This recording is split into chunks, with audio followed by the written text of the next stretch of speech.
at KTH amongst many friends, and thank you all for being here today.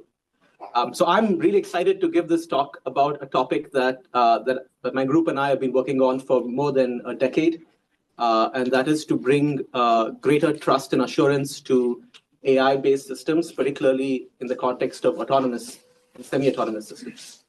All right, so I think the context for this topic is something that I'm sure everybody here is well familiar with. There's a growing use of machine learning and more broadly of AI in all kinds of systems today. And particularly important for the context of this talk are safety-critical, autonomous and semi-autonomous cyber-physical systems.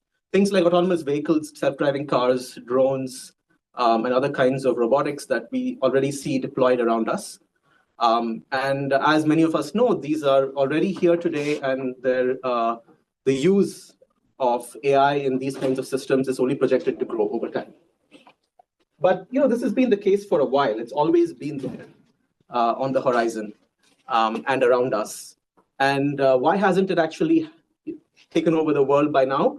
Well, the main obstacle, as some of you may well be aware, is there is a severe lack of safety, dependability, and robustness in these kinds of AI-based systems.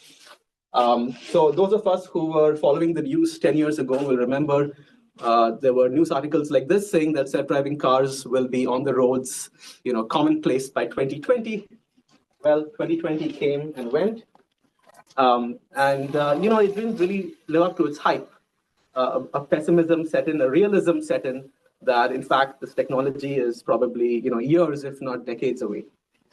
And unfortunately, we've seen other kinds of headlines in the news too, of accidents and incidents, some of them being fatal, that in part may be attributable to these sorts of technology not being fully vetted.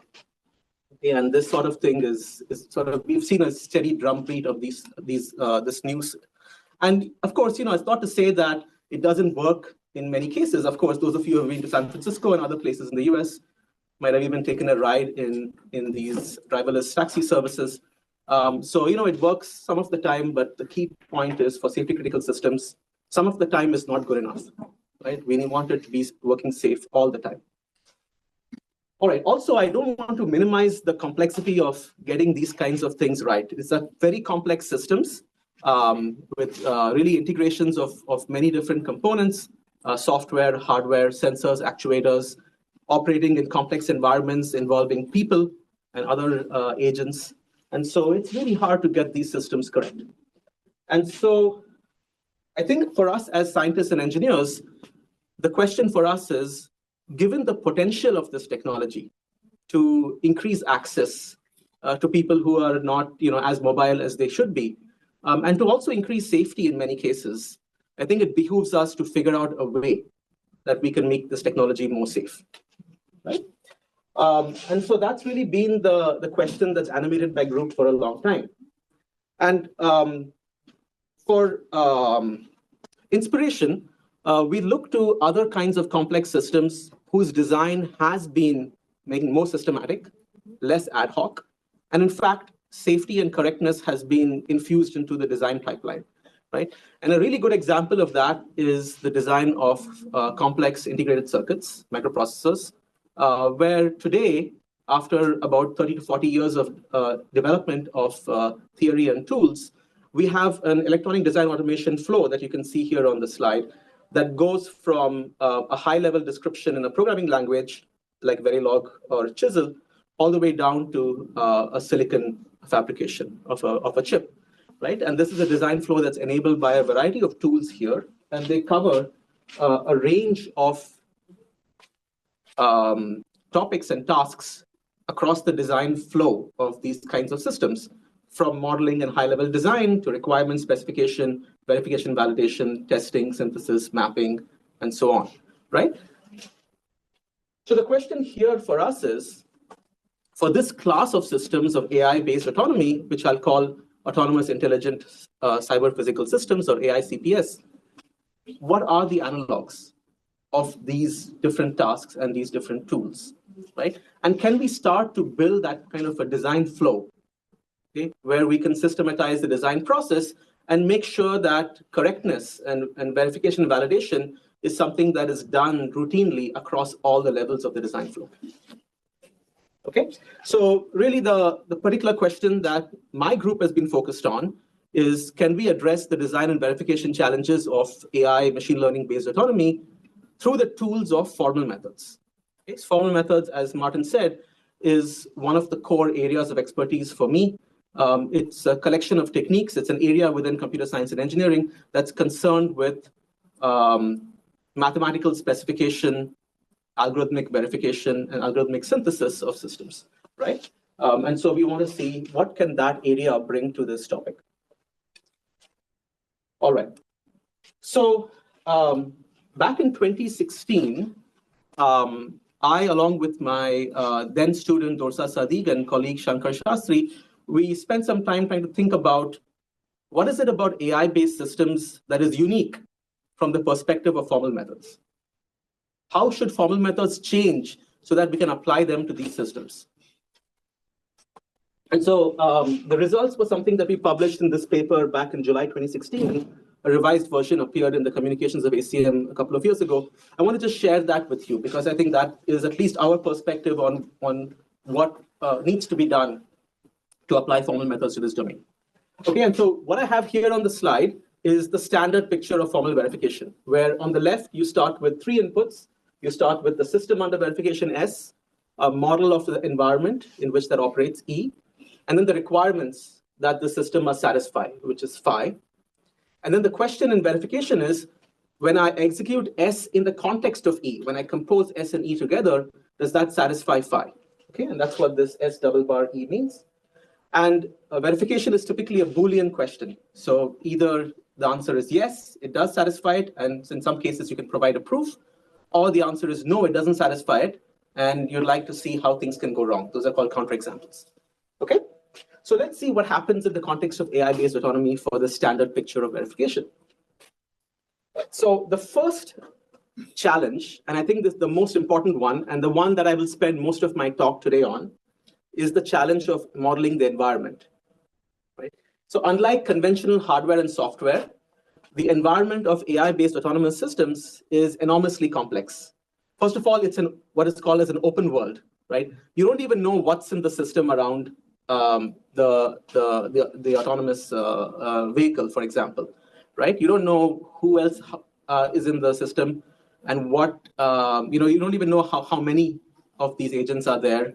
And you, let alone, not quite sure many times how they behave. Like, for example, several years ago, there was a dancing policeman on the East Coast of the US, right? And so, how do you train an autonomous vehicle to interpret the dance so that it figures out how it should go?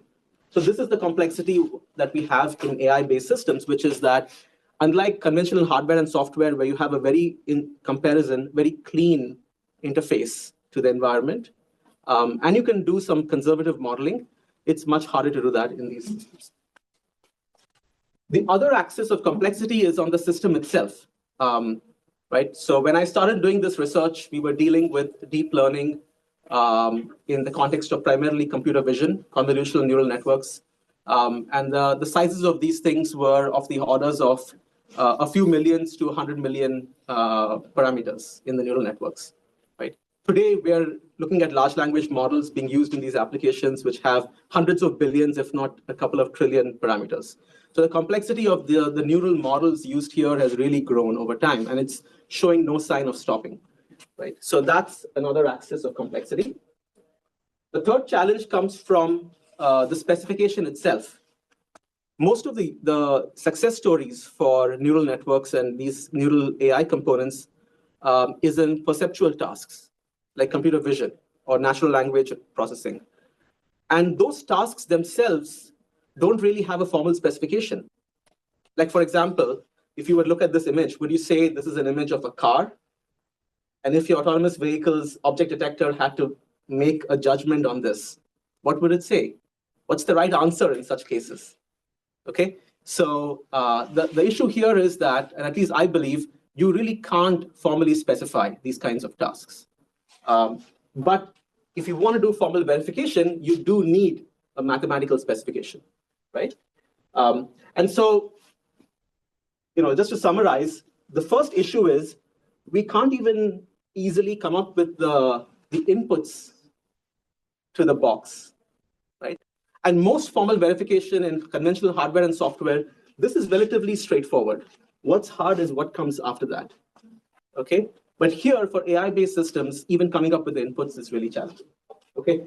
If we somehow get past that, then we have to deal with the very high dimensionality of the input space and the state spaces, because in particular, the inputs for these sorts of systems involve very high dimensional sensor data, right? And that's just, if you've been looking at one frame, and now you have a stream of these inputs. And so that's a particular challenge. And then finally, in formal methods, we often say, well, why don't we just design this correct by construction to begin with, right? Rather than verifying something after the fact. Usually that makes things easier. But in the context of machine learning, what exactly does correct by construction mean, right? Because machine learning typically starts with labeled data, or sometimes with unlabeled data. And that's the only specification available. All right, so those were the 5 challenge topics that we identified back in 2016. And I believe, even about 10 years later, largely, I think these are still the major areas for formal methods where we need progress. And I won't spend a whole lot of time going into the details of all of these. So please do see the Communications of ACM paper if you're more interested in that. But what I want to focus on today is that we need to address all of these challenges with appropriate principles. And our paper makes a few suggestions. Others in the community have also done work on this topic. But not only do we have to address these individually, but we have to stitch them inside a common design flow. We have to make all these techniques interoperate. Otherwise, we're not going to be able to address this challenge of designing these systems. And we have to get those design tools in the hands of practitioners. Okay? All right, so I want to give you an example, somewhat of a toy example, but still an illustrative example of the kinds of systems that I will be talking about today. Okay, and I'll use this example. This is something that we've been talking about since 2016, but today I think systems like these are already deployed in vehicles. So this is an automatic emergency braking system, or AEBS, that uses a deep neural network for perception. And so the general picture is imagine you have a car which has a camera mounted in front, and that camera is taking pictures of the road ahead. Okay, so that looks like these sorts of pictures. That goes into a deep neural network, and the task of this neural network is simply to detect whether there is something in front or not, and what it is. Okay, and it reports that to a conventional controller, and that controller will then control the vehicle, which means it controls steering and throttle, right? So acceleration, deceleration. And then that moves the vehicle, the autonomous vehicle on the road, that interacts with its environment, and that interaction produces new sensor data, right? So this is a closed loop cyber-physical system. And the goal of the ABS system is when an obstacle is near, you should automatically actuate the brakes so as to maintain a minimum safe distance. You can model these sorts of systems in a variety of ways. A common way in industry is to use what is called a software-in-the-loop simulator, where you take the actual code that's running on the vehicle, and you run that alongside simulation models of everything else, okay? And you can model this in a variety of simulators, as I mentioned. The key thing is we are, at least for this example, we're looking at real neural networks that have deployed for object detection and classification. Okay, so not toy examples. All right. So just want to generalize from that example, right? So what are the main problem characteristics we are concerned with? First of all, I'm looking at closed loop systems. So I'm not analyzing neural networks in isolation. I want to understand how the system works in the context of its environment. We also want to develop formal methods that will work on industrial scale deep learning models, right? So this picture, which is already a little dated, but this is essentially showing how the complexity of neural networks in various applications has grown over time, right? So the x-axis is the year, and the y-axis is the number of parameters. And we can see this is a log scale. So, there's been a steady growth in the number of parameters. And so we want to be able to develop techniques that will not only work on, the neural networks of 10 years ago, but also the neural networks of today. Another one, and I'll say more about this later in the talk, is that the environmental context matters for whether something is safe or unsafe. And furthermore, design time verification is not enough. What I mean by that is that conventionally, especially in the context of something like digital circuits and processors, a lot of the verification is done at design time, right? You want to make sure that your design is correct, it meets specifications. But in the context of AI-based systems, we'll see that this kind of design time verification is not enough because it's always with respect to a certain model or assumptions about the environment. And those assumptions for these systems, are only assumptions, and often they are broken. And so you have to be able to deal with violations of those assumptions at runtime. Okay? All right. So given that introduction, here's the rest of the talk. So I've already talked about the context here, challenges for verified AI. What I will do next is I'll very briefly talk about the problem of formal specification and verification. I'll keep this very brief because this would expand to fill and whole talk. I want to focus instead more on the environment modeling problem. And so here we'll talk about a modeling language called Scenic, which is a probabilistic programming language that I've introduced, my group and I have introduced for this topic. And we'll see in our vision, right, Scenic is a representation that we can use across the design cycle. So it provides a common representation for all of the different tasks that you might want to do in the design flow. And I'll talk about using Scenic for certain design time tasks, but I'll also show how you can use Scenic for generating runtime monitors. Okay? And then I'll say a little bit about where the models come from. How can you generate Scenic code from natural language and other data? I'll talk about all of this in the context of a few industrial case studies. And then we'll come back at the end to the principles for verified AI. Okay? So that's the plan for the next 40 or so minutes. And let's keep it informal. So please interrupt and ask questions as they arise. Okay? Great. All right. So first thing I want to do this very quick overview of what are the challenges for formal specification and what can we do to address those challenges. So if you recall my overview slide, one of the challenges for formal verification in this area is that I said that there are these hard to formalize tasks like object detection, right? So this particular image, turns out this is an image of a car. It's a real car. It's not a Gen AI, right? Okay. The environment. It's exactly motivations by the environment. All right. So, and this was a car that was actually decorated by somebody who used to be at Berkeley. Maybe David remembers who that was. And so, but you can't write a formal spec for that. So how do you deal with it? You still need to verify the safety of the autonomous vehicle that must detect something like this, right? The second challenge that I've found is the way formal methods thinks about specification is very different from the way people in AI, machine learning, and robotics think about specifications. So specifications in AI typically tends to be objective functions, right? Reward functions and cost functions. And often there's not just one, you have many objectives. And there's some kind of a priority over them, implicit or explicit.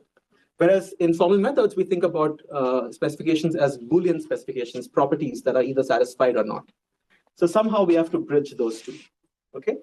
And then the third thing is in machine learning, often the way we think about specification is just the data, as I was saying earlier. That's the golden model. In formal methods, we think about them differently in terms of logic and automata, right? And so we need ways to bridge that as well. And so our approach to each of this is that for the first one, what we do is we start with a system level specification. So if you think about the entire autonomous emergency braking system, ABS system that I showed you earlier, you can write a safety specification on the overall thing because the task in emergency braking is pretty clear, what you would like for the entire system to do, right? So you start with that system level spec and then you derive constraints on the neural networks from that. And I'll give you a very quick example in a few minutes. For the second one, there are today new formalisms that can represent these kinds of hybrid Boolean quantitative specification languages. And I'll give you one example also in a little bit. And for the third one, the way we do this is by learning specifications from data. So this area classically has been known as specification mining. And today it's actually a very vibrant sub-community in formal methods, in the intersection of formal methods and AI, on learning specifications from data and interactions. Okay. So I'll talk about some of these in the context of this question of how do you scale up verification? Because I ultimately want to be able to apply formal methods to industrial scale neural networks, right? So how do we do that? All right, so the particular technique that we're going to use is called simulation-based verification or simulation-based falsification. So this is a subset of formal methods, which is very similar to assertion-based verification and hardware verification, if some of you are familiar with that, where we're running simulations along with properties or metrics that we're evaluating so as to find violations of those properties. You want to violate the specification. You want to find an unsafe situation. And the way we do this is we use, as a specification language, temporal logics with what is known as quantitative semantics. So if you don't know what temporal logics are, don't worry about it. I'll give you an example soon. I'll also describe what quantitative semantics means. Okay, so here's a very simple example of a temporal logic property. What this says is always between time 0 and tau, the distance of the autonomous vehicle from an obstacle should be at least delta. Okay, so that's a Boolean specification. It's either true or false. What we do is we give this not only a true-false interpretation, but we also give it a real valued interpretation. And that is done by turning this red temporal logic property into this blue objective function. Okay, and this is done in a syntax-directed way, meaning that the way I compute this is I take the difference of the left-hand side and right-hand side, so distance minus delta, and that's my inner term, right? And if the distance minus delta is positive, I know I'm safe. If it's negative, I know that I've reached an unsafe state. Okay, and that's at one point in time. So what I want to do is compute the infimum of that over the interval 0 to tau. Okay, and if I now take this entire expression, and if the value of this expression goes below 0, then I know there was at least one time point when I was in an unsafe state, correct? And so you can think of the task of falsification as now being minimizing this blue objective function. If I can minimize this function and drive its value below 0, then I found a bug, right? I found a counterexample. So this is how we turn verification into an optimization problem. Okay, you start with a verification problem, and then you can use your favorite optimization routine to be able to find failures. Yeah, Martin? Final question? Yes. I think we often talk about risk.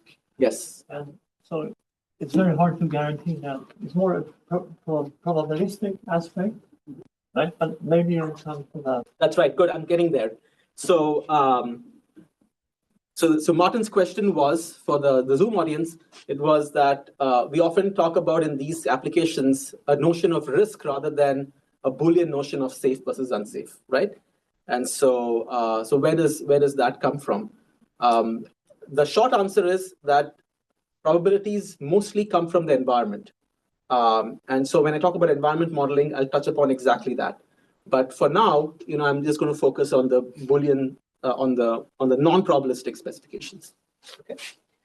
All right. So anyway, so just to summarize, if we want to do simulation-based falsification, we can use this quantitative semantics of temporal logics, and we can use optimization to find failures. And this is actually today a scalable technology that's used in production systems in industry, particularly automotive industry. Okay, so this is stuff that my group and I and many others worked on 10 to 20 years ago.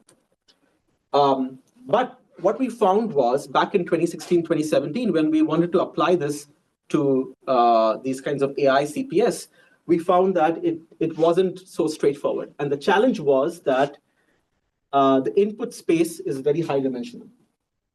Okay, and so Typically, in formal methods, to deal with this, what we do is we do what is called as compositional verification. That is, you break the overall system up into components. Every box is a component. You write specifications on each of those, and then you verify the individual ones, and then you stitch a proof together that the overall system is safe. But the challenge for these systems, as we talked about, is that at least for one of the components, there's no formal specification you can write. Okay? And so somehow we have to do compositional verification without having a way to do compositional specification. So this was the challenge that we addressed back in 2016, 2017. So one of the earliest works that we did in this area. And we developed an approach where we start with a system level temporal logic specification, which is this property phi. And then from that phi, we derive constraints that we can verify on the neural network. Okay, and the way this works is we first do what is called as abstraction. That is, we take the neural network in our model and we replace this by an approximation. In fact, we replace it by two approximations. We call them over approximation and under approximation. So the over approximation is a function that we replace the neural network by that makes more mistakes than it, that misclassifies more often. The under approximation is something that is essentially ground truth. And the reason we have ground truth is because we're doing this all in a simulator, so we know what the ground truth is. All right, so but nevertheless, we replace the neural network by approximations, and that reduces the dimensionality of the model because in this picture, this part goes away. Okay? And so then we can apply our existing CPS verification methods, and we compute what is called the region of uncertainty. Okay. So this region of uncertainty is think of it as a set of evaluations to the state of the environment, the state of the plant, which is the vehicle, and the control inputs U. And it's basically a set of values where the decision of the neural network matters, meaning that if the neural network made a mistake, that is, it said that there was no car in the road in front where there was actually a car, then the overall system level property can switch from being safe to being unsafe. Okay? And so we compute that algorithmically, and then we project that to a precondition over the neural network, which I'll call this fs of x. And then we use that precondition to generate adversarial examples for the neural network to produce misclassifications. So that's what I call as a component level analysis.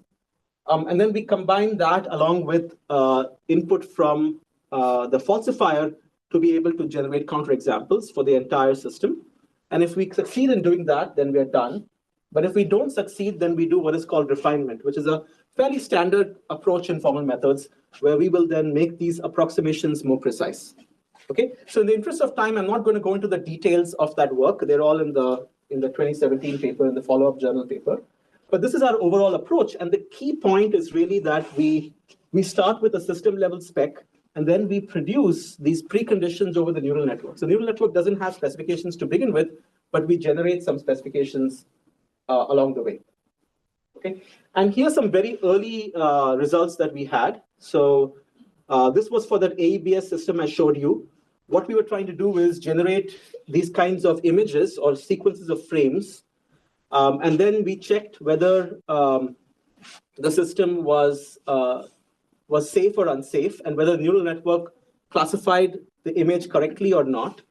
And we varied three things. So they are labeled on the axes here. So one was the brightness of these images. The second was this X value, which is the lateral position of the environment vehicle on the road, so moving it this way. And the last was the Z value, or the Z value, which is moving the car towards the camera or away towards the horizon. Okay, so that way.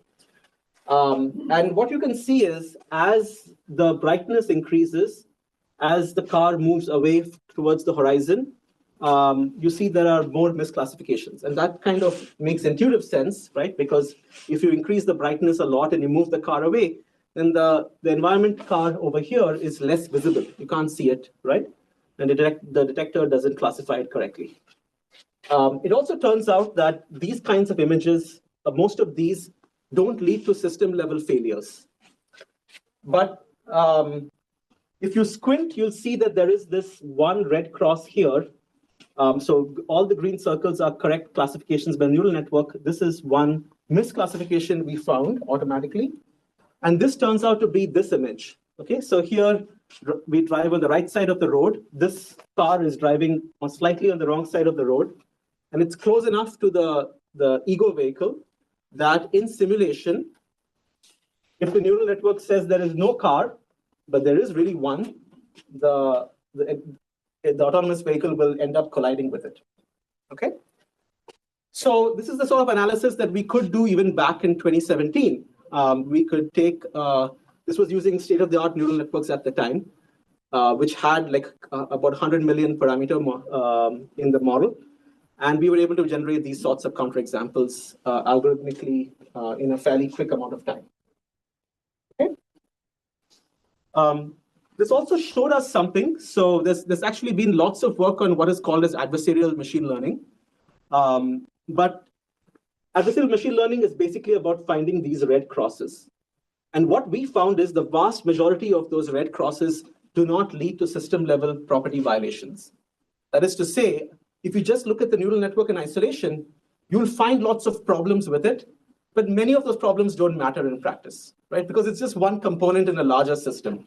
And in all formal verification and analysis, one of the biggest issues that we find in practice is that if you tell your user there are problems when they're really, if you give them a lot of bug reports, then you have this problem of triage, which is figuring out which bugs are important and which bugs are not important, right?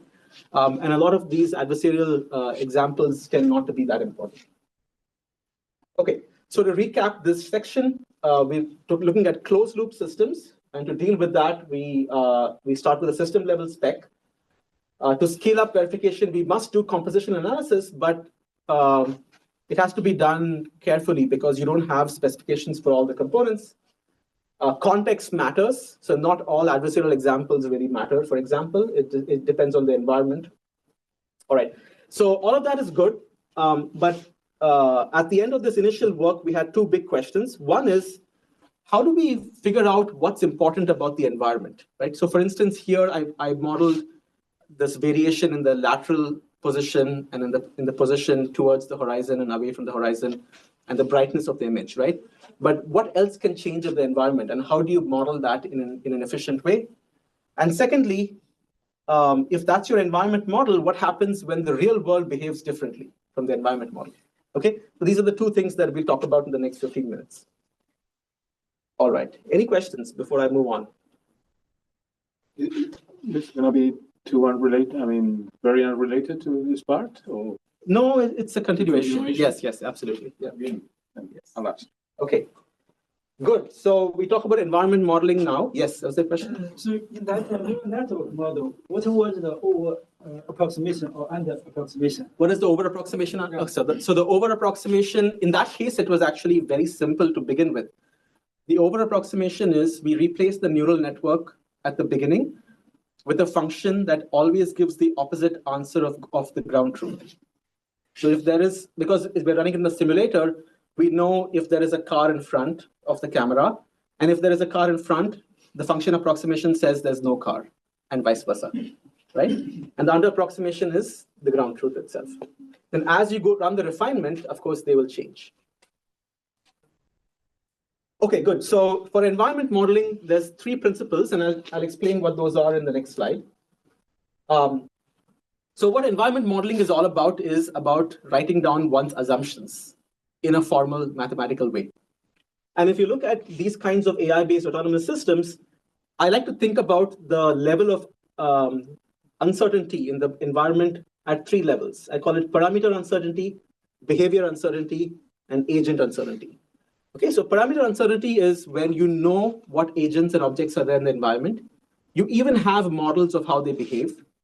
But what you don't know is the values of parameters that those models depend on. Okay, so that's what we call as parameter uncertainty. Behavior uncertainty is when not only do you not know the parameter values, but you also don't trust the behavioral models you have fully. Right? For example, if you have people in the environment, and we don't really have definitive models of how people behave, but you can come up with some model, but you don't trust it completely, right? And then agent uncertainty is one level of complexity above that, where you don't even know what's in the environment, right? Like, I don't know how many bicyclists are going to show up at the intersection at any point in time, right? So that sort of thing. So to deal with these, so obviously the difficulty level increases as you go from top to bottom, right? So for the first one, we propose using the paradigm of probabilistic programming and probabilistic reasoning, and this actually touches upon Martin's question that he asked earlier, and I'll spend most of my time on that. The second, to deal with behavior uncertainty, the idea that we and others have been pursuing is to learn formal models from data and interaction. And then to deal with agent uncertainty, the approach that we've been pushing is this thing called introspective environment modeling, which I will not talk about today, and it's largely an unsolved problem. Okay. All right, so the way we model the environment is to use a modeling language or a programming language. And because the environment is stochastic, this is a probabilistic programming language. Okay, so I know some of you know probabilistic programming languages and even work in those. For others, maybe it's new. So what is a probabilistic programming language? It's a programming language like others, but where some subset of variables, maybe every variable, is a random variable, right, with an associated distribution. And so what we did here is we designed our own probabilistic programming language called Scenic. Okay, so a Scenic program defines a distribution over possible worlds, where every world, what I mean by world is a particular configuration of agents and objects in a 3D environment, along with behavioral models for them. Okay, so here's an example of a Scenic program. This short Scenic program models a static scenario of a badly parked car. Okay, so what it basically says is, I'm going to create a new object called a car and assign it to the variable ego. So this is actually a probabilistic assignment because the car object has an associated distribution. And so what you're doing effectively when you execute the program is that you sample from the distribution for the car object and you assign that to ego. Same thing here. So what you do is once you know the ego object, it defines the visible region for the ego vehicle. You look at all the curved regions there and you pick a point with an orientation, with a direction, and assign it to spot. Then you pick a funny angle to park the car at, which is 10 to 20 degrees left or right. That's a bad angle. And then you create a new parked car left of that spot facing the bad angle. So that's what the program does. And then when you connect this program to a back-end simulator or renderer, in this case, it's the rendering engine of the Grand Theft Auto 5 game, right? Every time you run the program, it's going to sample new values for all of these, and then it'll render those. And that's what you're seeing in this animation, right? Each of these is a different execution. Okay, that's an entirely static program. Now I can take that same badly parked program, a parked car program, and now I can add dynamics to it. So this part is more or less the same, except that the ego vehicle has an associated behavior, and the badly parked car also has a behavior, pull into road. This one I haven't shown you. The ego vehicle's behavior is just lane keeping and emergency braking. But the behavior for the badly parked car is given up here. And so let me let the simulation play out here. And so what's happening is the ego vehicle is approaching the badly parked car, and the badly parked car is going to pull into the path of the ego vehicle as it approaches when it's less than 15 meters away. Okay, so that's what that does. And now when we connect this to a backend simulator, in this case, it's the Carla autonomous driving simulator, as the ego vehicle approaches, the badly parked car will pull into its path. And every time you run the Scenic program, you get a new simulation, and the backend in Scenic tries to sample these parameters in a sort of a maximally diverse way. Okay, was there a question? So does it mean that the rest of the operational environment is defined by the backend simulator, the ODD, weather, number of lanes? No, it's all actually, so it's a good question. So the question is, what about the rest of the environment? That's actually defined in this library, right? So Scenic by itself is a generic probabilistic programming language, and all it has is essentially, it has some basic 3D geometry that's built into it. but it is not specific to autonomous driving. I'll show you some other examples as we go later. And so what you have here is a library that we've written, which defines all the typical road objects, along with some default distributions which the user can override. And that's what defines the rest of the environment, like the weather. And of course, when you render this in a simulator, you have to connect that library object to the corresponding simulator object. And that's an interfacing task that needs to be done. Yeah. My understanding is that with this approach, you can generate environments at random for a simulation. That's right. But still, the parameters you have to pick yourself manually. And how do you decide what is, say, the domain of this distribution from which you will generate? Right. So if I may interpret your question, it's basically, there are two things there. One is deciding what the parameters are, right? And the second thing is deciding what the distributions are for those, right? So good questions for both of those. So initially, this is done manually. So somebody thinks about the domain and says, what are all the important parameters, and assigns default distributions. What is interesting and happening right now in the last 2 years is we are now developing ways of learning these from data themselves. So the parameter distributions, I think we already had ways of learning that from naturalistic driving data. But figuring out what parameters should be in the Scenic program, that is something that over the last year and a half, we have techniques, not just from my group, but by other groups, that are generating Scenic from natural language and other kinds of driving data. I'm happy to give you examples. One example I'll give you with maybe in another 10, 15 minutes. All right, so I'm running a little late here, so maybe I'll speed up a little and maybe skip certain parts. All right, so I showed you the Scenic code, right? It's a mixture of English and Python. It's implemented as an embedded DSL in Python. But the underlying semantics, it has good mathematically specified semantics, which essentially models every Scenic program as a concurrent hierarchical probabilistic state machine. For those of you who know state charts, right, it's basically a probabilistic version of state charts. And so in this badly parked car scenario, you have behaviors for both of these agents. And you can look at the ego vehicle's behavior. You can model that essentially as a hierarchical state machine, where there are two modes at the top level, follow lane and emergency braking. And each one has a refinement. And then you have guards that switch between these. So that's really, this piece of code is essentially this state machine. And the variables themselves are random variables. So this is these transitions are probabilistic. Okay. All right. So Scenic was introduced back in 2018. So it's been around for about 6 to 7 years now. And we and others have used it for a variety of purposes. So initially, we used it for modeling, testing, and verification. This is some work we did back in 2020, along with the American Automobile Association, in using Scenic to generate test cases that we ran on a real vehicle on a real road. You can see the autonomous driving, the vehicle is coming up on the intersection. It sees the pedestrian dummy, it stops, but then drives into it anyway, right? So this is something that we saw in simulation first with Scenic. And then we said, well, can that really happen? Like maybe there's something odd in the simulation in the way we model the pedestrian that is leading to that. And then we essentially implemented that same scenario with our test apparatus. And indeed, it was a neural network that was behaving weirdly. Okay, and we've applied this to a variety of other things as well. So we've used this for design by doing design space exploration. We've used this to debug failures. Like this neural network thought that there were 3 cars where there's just one.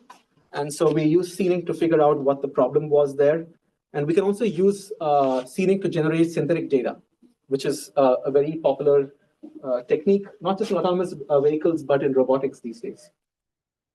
Okay, so Scenic is accompanied by so Scenic is open source. It's an open source project that we have a vibrant open source community around, and we'd love to have collaborations from people in the room if you're interested. It has a backend, which is called VerifAI.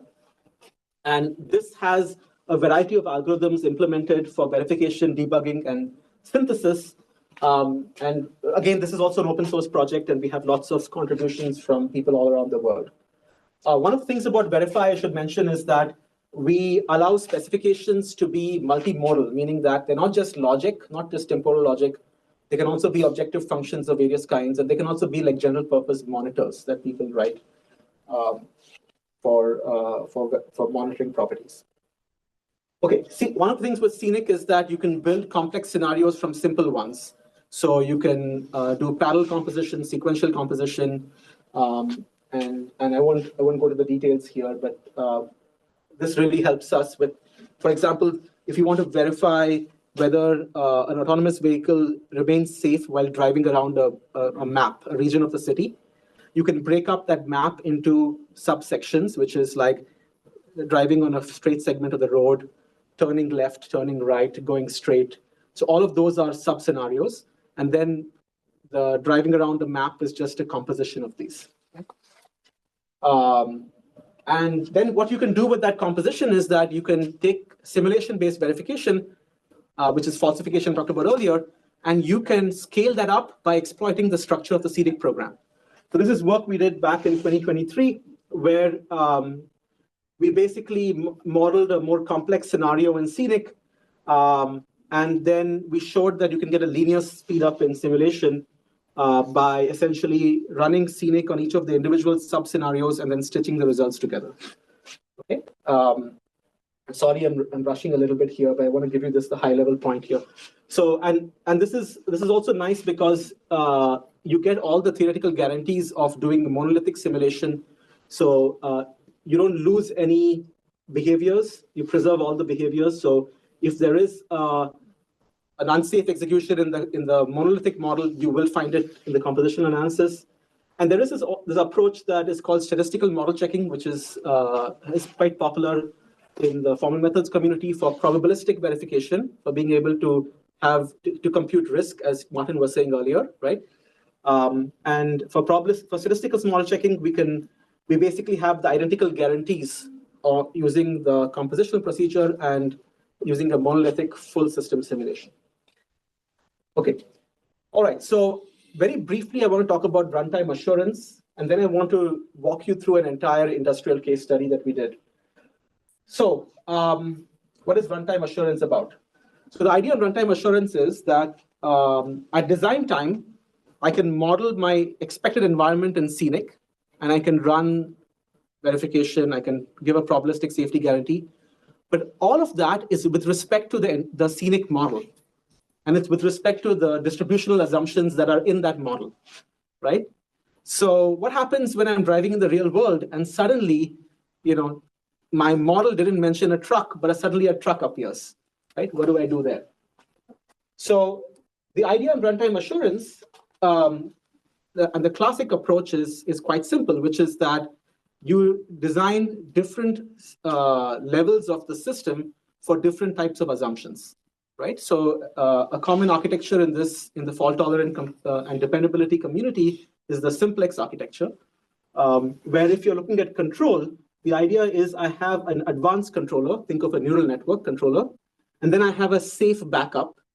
The advanced controller maybe is higher performance, it can give you other guarantees, but the safe controller will always maintain safety with respect to a very conservative environment model. This maybe works only under some weaker environment model, right? And so now what you have is some logic, which we call a decision module, that will monitor the environment, and it decides when you need to switch from the advanced controller to the safe controller. Okay? All right, so this is an old architecture. And the question for us is, if we use this in these AI-based systems, how do we design the decision module, right? Like, when do I decide that, oh, the neural network can't handle the scenario safely, so I need to switch to a safer controller, all right? And so what we do here is we use Scenic as a way to specify what is called the operational design domain, the ODD of the autonomous system. So the ODD is it's used in industrial practice. It is essentially the expectation that the design of the system has about the operating environment, right? And Scenic is a way to formally describe the ODD. And now what I want to do is generate an ODD monitor, which is I want to generate a monitor which tells me, am I in distribution of the Scenic program or am I out of distribution? Okay. And here I'm going to use that just in a Boolean term, that am I in the support of the distribution or not? So imagine pictorially, if this oval is the entire scenic program distribution, every point here is a specific behavior of a scenic program, right? We'll call this a semantic feature vector, which is a set of values to all the variables in the scenic program. Not all those variables can be monitored at runtime, at least not in a trusted way. So for instance, at runtime, I may not know the precise positions of all the other vehicles and objects in the environment, right? And so only a subset of these variables is going to be monitorable at runtime. So I'll call that X. So what I want to do is essentially find the projection of this onto the X variables, and that becomes my representation of the monitorable ODD. Okay? So more formally, that's what it is. So it's the set of all X such that there is some extension that gives me an S. Okay? All right, so how do we actually generate that? The way we do this is using a technique called counterexample guided synthesis. And the idea here is that we will essentially learn an initial monitor, then connect that monitor along with the system and see if we can find behaviors that show that that monitor is not enough. So what we're trying to do is prove that as long as the monitor says that I'm within ODD, that my safety specification is true. Okay, that's really what we're trying to do in this counterexample guided loop. Okay, and so using this, we can generate an ODD monitor. So I want to now give you one example that brings everything together. Okay, and this is a case study we did in collaboration with Boeing some years ago on autonomous airplane taxiing. Okay, and so what happened was in this program, Boeing, the research group in Boeing we were working with, created a research prototype called TaxiNet. So TaxiNet is a neural network that they designed to do autonomous taxiing on a runway. And the way this TaxiNet works is that you see this plane here. So there is a camera mounted on the right wing of the plane. And from that camera, you get pictures like this. These pictures go into a neural network, TaxiNet, which produces an estimate of what is called as the cross-track error, or CTE. So the CTE is basically the deviation of the nose of the plane from the center line. Okay, and what we want is that the plane must track the center line to within 1.5 meters left or right. So the CTE must be bounded in absolute value by 1.5. So for instance, here's an example of TaxiNet doing a pretty reasonable job, is keeping the plane's nose on the center line, in spite of those skid marks, right, which are obscuring the middle line in many places. Okay? All right, so all of this is in the context of a simulator used by Boeing called the X-plane simulator. And so what we did was we talked to the Boeing people and we asked them, okay, what sort of scenarios do you expect TaxiNet to be able to handle? And we modeled that in Scenic. Then we specified the safety property. Then we ran Verify, the falsification engine, to find scenarios where it violates the safety property. Once we found these errors, we used the capabilities in our toolkit to do debugging to find out what the root cause of the failures could be. Then we used that analysis to generate another Scenic program that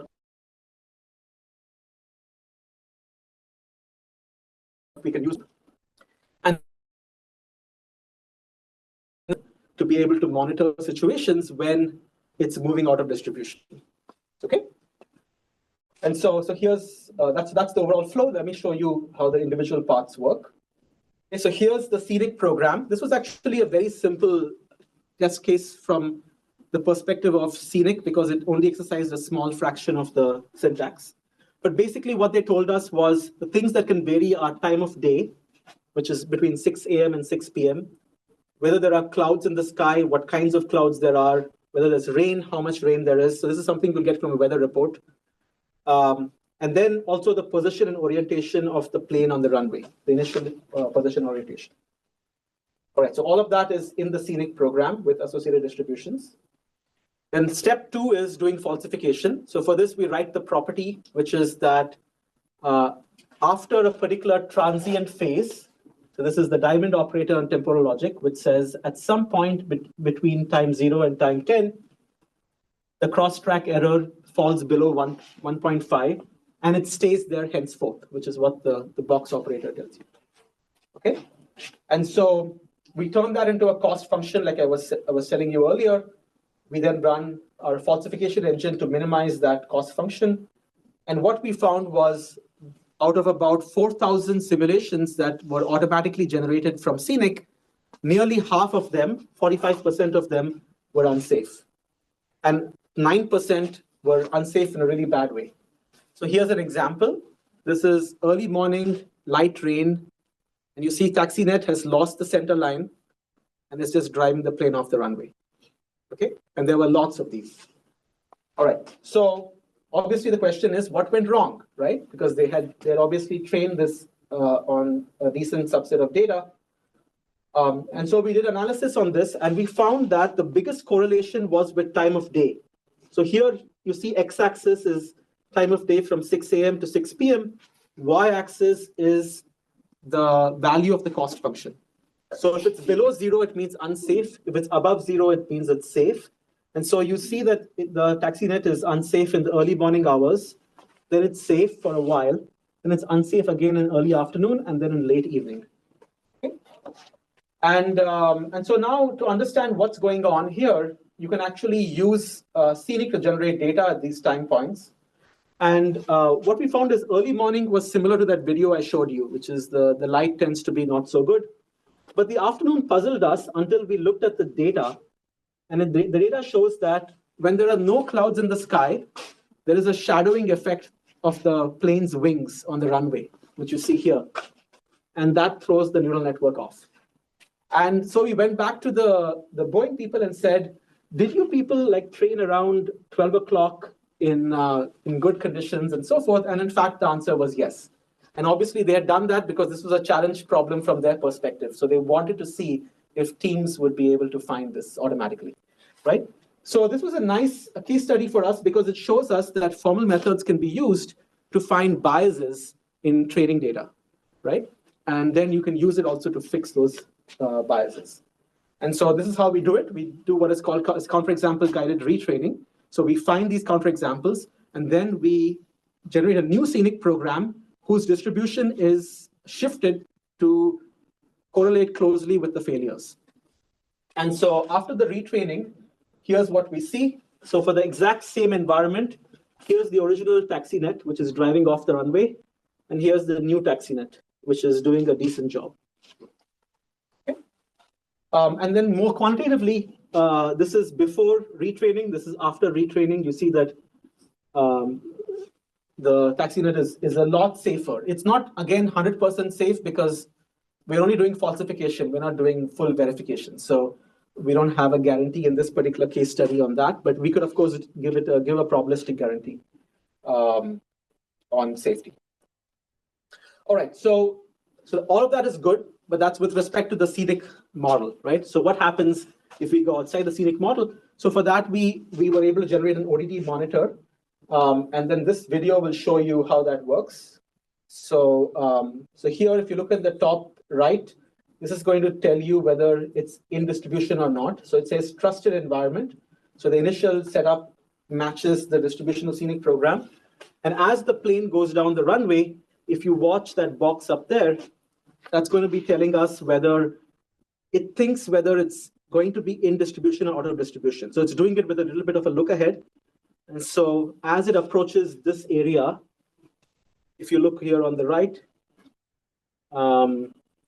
you can see also that the plane is drifting a little bit this way. And it says untrusted environment, and it switches to a safe fallback controller, and that steers it back to the middle. Okay. All right, so I'll finish up now. So one question that came up is, like, who decides what the parameters are? Okay, I'll get back. I'll get to the question that was on the chat a little bit later.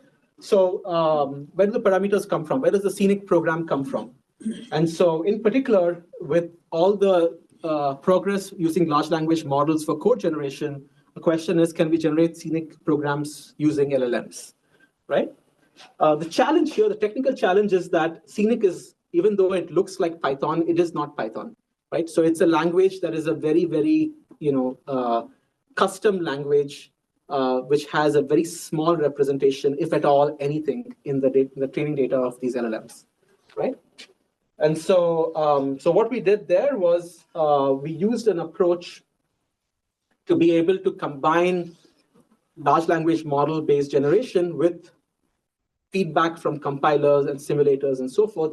And I won't again go into the details. This is a paper that appeared last year at this conference on language models, where we could take natural language specifications. This is, in this case, California Department of Motor Vehicle crash reports, and turn them into Scenic programs. And I just want to give you one example of something we did here. So here's a scenario that we did. And I'll just read it. It says that there was a Cruise autonomous vehicle that was traveling eastbound on Clay Street at the intersection of so-and-so. When it slowed down, the driver of the vehicle disengaged from autonomous modes, and shortly thereafter, a bicyclist proceeding straight made contact with the right rear fender, damaging the fender. The bicyclist left the scene without exchanging information. Okay? So that's the scenario that goes into the pipeline, Scenic NL pipeline, and this is the code that is generated from that. So I don't expect you to read it, but there's a bicycle object, there's an ego object, they have behaviors, the behaviors are defined up there, right? And when you run this in Carla, you get that simulation that I'm sure many of you have been looking at, where the bicyclist is hitting the fender, right? And it's making a getaway. But not all the details are correct here. For instance, this is not in the middle of an intersection. Okay. So we now have a pipeline to generate Scenic from natural language. That was our own work. There was work by another group in China a few years ago, using, or maybe 1 or 2 years ago, using Scenic to generate, LLMs to generate Scenic code from some kind of data. There was work by another group at UIUC and Toyota, where they're generating Scenic from video data that is captured from vehicles. So there's already a bunch of groups that are using Scenic as their representation language and generating it from data that they have. All right, so there's a number of things I want to just mention in conclusion. Number one, both of these are open source projects, and we have a vibrant community around Scenic, industry and academia. And like I said before, I would love to collaborate. So if you think this is something that you could use or contribute to, please let me know.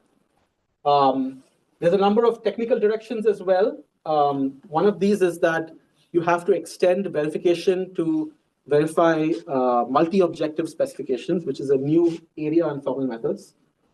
You can apply this to human robot systems. I didn't talk about this very much, but this is some work that we've been doing as well. There's some interesting directions in real-time systems and programming for runtime assurance in that area. There's also work that we've been doing on sim-to-real validation, so being able to test whether the simulations we run in Scenic actually are represented in real sensor data. And we've also used Scenic in training agents in reinforcement learning. And I'm happy to tell you more about that later. So just to tie it back to what we talked about at the beginning, I think even though we are still some distance away from a design flow like we have in circuits, the elements of the design flow are starting to come together. And so what we in my group have done is try to build a common representation in Scenic at the core, so that as you go through the different components of the design cycle, you have a common representation that all the different tools are working on, and they can share information. Okay, so with that, I want to come back to this set of challenges, the corresponding principles that are in the Communications of ACM paper, and I won't go through them individually, but I just want to thank you for your attention, and I'm happy to take any final questions. Thank you. Thank you very much.